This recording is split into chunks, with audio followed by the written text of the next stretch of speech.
Bueno, estamos con el periodista Osvaldo Aguirre, que escribió un muy interesante artículo en el portal Suma Política, que se titula Secuestro, muerte en Capitán Bermúdez, con la violenta puja entre bandas del cordón industrial como telón de fondo. Hola Osvaldo, gracias por recibirnos. Gracias por la invitación. Sí, me gustó mucho tu nota. ¿Nos puedes contar un poco Gracias. cómo construiste? Porque tiene mucho de historia, mucho de cómo se fueron construyendo esas bandas de narcomenudeo de baja escala, pero de mucha violencia, por lo que contás en la crónica. Sí, sí, bueno, en general me parece que estos casos siempre hay que tratar de abordarlos en sus contextos, ¿no? O sea, las cosas no ocurren por primera vez, o sea, las cosas tienen sus historias detrás, Claro. y particularmente este caso, bueno, el caso de Montenegro, que fue y sigue siendo muy impactante por cómo se desarrolló, tiene una trama detrás que me parece que todavía no salió del todo a la luz, pero que se está empezando a revelar, ¿no? Y bueno, me pareció importante justamente para tratar de entender qué es lo que pasa, digamos, proporcionar la mayor cantidad de datos y de antecedentes posible. ¿Nos podés desarrollar un poquito de qué se trató la Sí, nota? sí, sí. La nota, digamos, el disparador de la nota es el secuestro y el asesinato de Gastón Montenegro, ¿no? Eh, que, digamos, como suele ocurrir con los casos de violencia, es un episodio que saca a la luz una historia más amplia, ¿no? Y lo que aparece acá es un nuevo actor, podemos decir, en el mercado del narcomenudeo, que es la persona que aparece como responsable, ¿no? Del secuestro y del asesinato de Montenegro, de apellido Blanco, se encuentra prófuga. Eh, y bueno, que tiene una historia, parecía un actor desconocido, pero tiene su historia, ¿no? Ujú. Entonces eso fue lo que traté de exponer en la nota. Se trata de una persona que ya cumplió una condena de prisión, estuvo 3 años preso en una cárcel de la provincia, salió en libertad a fines del año pasado. Y lo que es llamativo es que cuando él sale según la investigación, ¿no? Según la investigación en curso, es que cuando él sale de la cárcel ya tiene, digamos, ya tiene contactos y ya tiene una pequeña organización armada, ¿no? Una Claro. pequeña red, eh, lo que hace pensar que efectivamente, digamos, ese periodo en la prisión pudo ser también parte, digamos, de sus actividades, ¿no? Claro. Entonces, bueno, aparece ahí, por un lado, en relación con una red muy importante de gente que traía cocaína desde Bolivia, que fue digamos, una organización importante que fue desbaratada por el Ministerio Público Fiscal a fines del año pasado. Este chico blanco aparece ahí como cliente de esa organización, o sea, la cocaína que él vendía en buena medida, según la investigación, provenía de esa red y movía, digamos, movía una cantidad importante de cocaína, ¿no? Ahí en la nota yo cuento que en una conversación telefónica Sí. que se rescata del celular que le secuestraron, eh,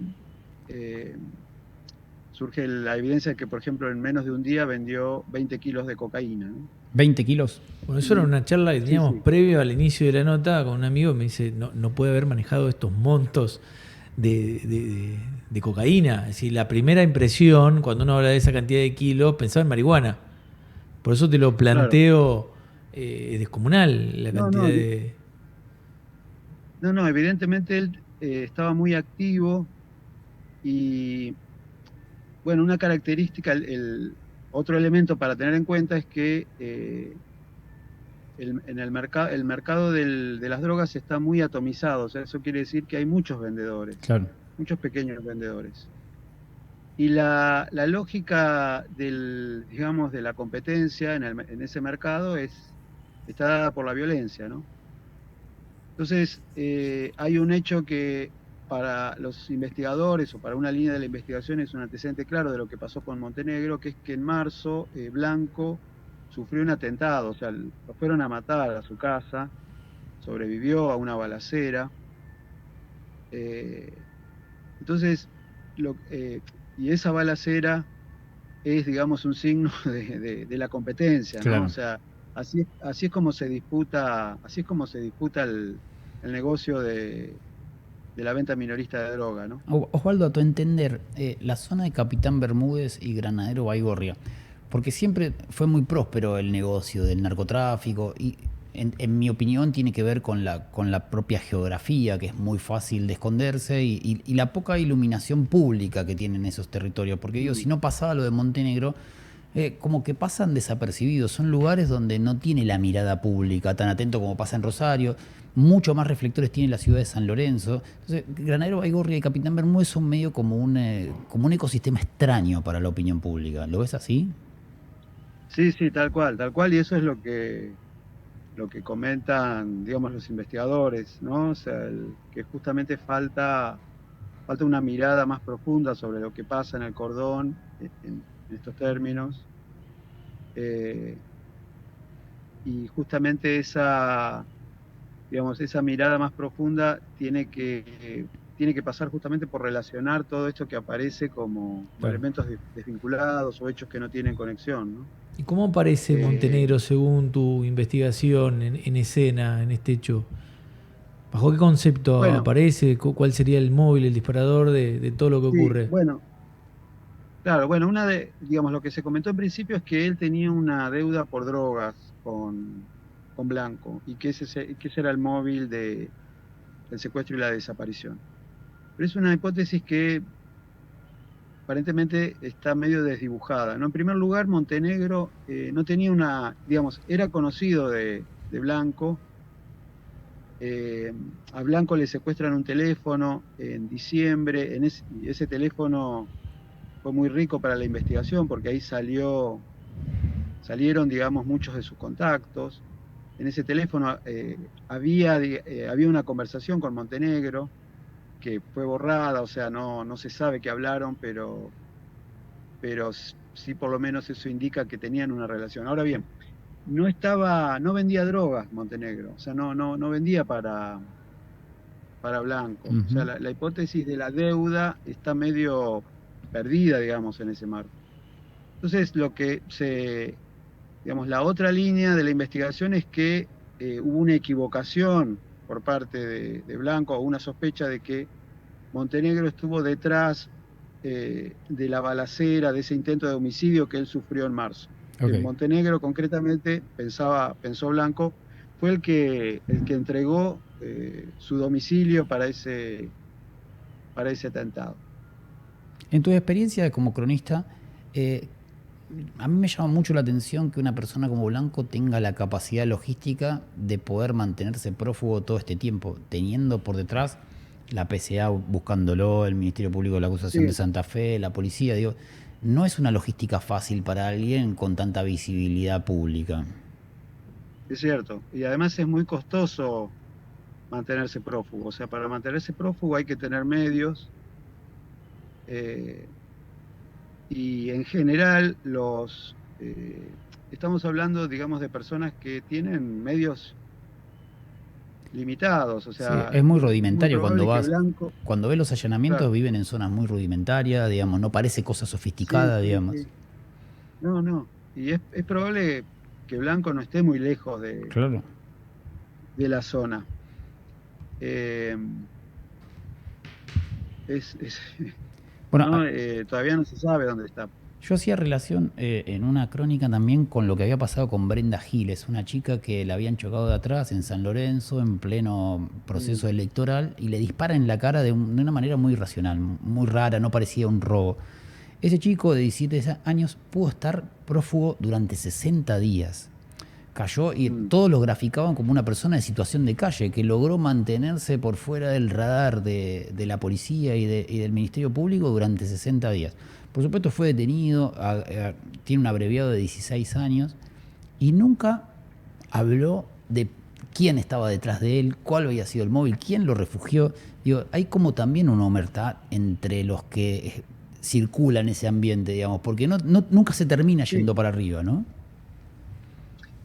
Sí, digamos, en algunos casos es difícil ubicar a los prófugos porque están en lugares donde, por ejemplo, se puede detectar que se están moviendo por las señales de teléfono, pero no hay una ubicación precisa y entonces es muy difícil para una fuerza de seguridad entrar en esos lugares porque ahora bien, como decía antes, mantenerse prófugo es muy costoso y si, por ejemplo, vemos la lista de los más buscados, ¿no? que ha difundido el gobierno provincial desde hace un tiempo, la mayoría de esos fugitivos fue detenida en los alrededores de Sí. Rosario, en la zona. eh, no tenían los medios para alejarse demasiado. En cambio, los que, El propio Bilbao está enfrente del monumento, digamos. claro, sí, sí, sí, sí. En cambio, o sea, los únicos que permanecen prófugos de esa lista, que son los que identificados como organizadores de la banda de los menores, Ujú, esos parecen tener más posibilidades. De claro. hecho, hace ya un par de años que algunos de ellos están prófugos, ¿no? Osvaldo, muchas gracias por este testimonio, digamos, es muy interesante siempre esta mirada de profundidad, de buscar, digamos, porque si no nos quedamos siempre en el hecho del secuestro, del homicidio y todo parece como una nebulosa. Me parece interesante las plumas que buscan dentro de la información y que pueden hacer relacionamientos con bandas históricas que operan en el cordón industrial, ¿eh? Muy amable. Seguro. Bueno, muchas gracias a Gracias, ustedes hasta luego. Gracias. por la invitación. Gracias. Chao. Chau, chau. Pasamos Osvaldo Aguirre, escribe en sitio Suma Política, un sitio muy interesante, muy profundo en las investigaciones, en el análisis periodístico, algo que es escaso en la provincia de Santa Fe. Sí, de hecho tuvo una mirada integral combinándolo con otras investigaciones, con otros hechos, con otros actores, inclusive con el hermano del propio Gastón, dando cuenta de cuáles eran los antecedentes en este hecho. Sí, yo traía lo de Brenda Giles y estaba buscando, no me acordaba el nombre de la persona, del joven, pero un chico de 17 años, para aquellos que no se acuerdan, terminó con un corte de la autopista Rosario-Santa Fe. Se llama Héctor Germán Gerber, el chico. Estuvo desaparecido el Capitán Bermúdez, vino de atrás en calle Bolivia, en San Lorenzo, chocó esta joven que venía a trabajar, se bajó y le pegó un tiro en la cara. Sí, recuerdo que era en la inmediación de un supermercado. Era ahí, Sí, ahora tiene una brevedad de 16 años, pero nunca dijo, che, ¿quién fue? Porque alguien lo llevó en el auto, lo refugiaron, ¿por qué lo hizo? El auto lo prendieron fuego. Todas cosas muy extrañas que, digamos, me parece que la zona de Capitán Bermúdez hay que prenderle más los reflectores. Es un lugar raro y complejo. Sobre todo Copelo, la zona del límite del San Juan y también muchas veces con una mirada política complaciente, para decirlo de alguna manera. Seba, hemos tenido un lindo programa, muchas cosas. Se habló de todo. Hoy la verdad que se abordaron un montón de temas totalmente dispares. Totalmente. Muy buen programa. Bueno, hasta el próximo. Nos vemos la semana que viene. Gracias por haber estado del otro lado.